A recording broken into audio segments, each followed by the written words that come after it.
Oui, un déconfinement qui commencera par les écoles, un retour progressif et aménagé des élèves dans les classes a déjà prévenu le gouvernement.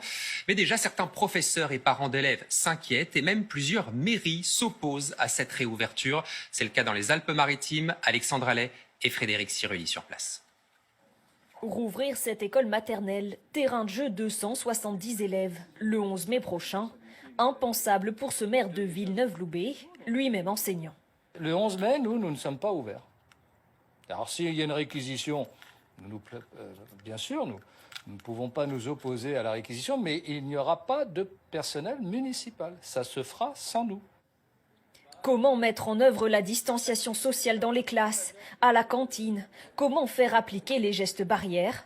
Il y a automatiquement un risque sanitaire. Ce que je trouve invraisemblable, c'est qu'au plus haut niveau de l'État, on décide de faire prendre un risque non seulement aux enfants, à leurs parents et au personnel municipal. Un avis partagé par les grands-parents, parents et enfants, qui trouvent cette rentrée beaucoup trop précoce. On est contre qu'elle retourne au lycée, ni être au contact, tant que cette épidémie n'est pas éradiée.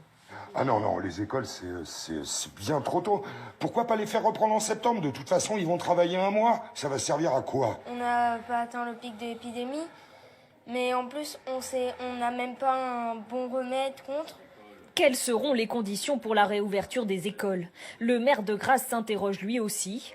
Il a co-signé un courrier envoyé au ministre de l'Éducation et demande plus d'explications. Comment on va leur dire restez à 1 mètre les uns les autres, ne mettez pas les doigts à la bouche. Voilà, on se dit que c'est quand même difficile à imaginer en termes organisationnels.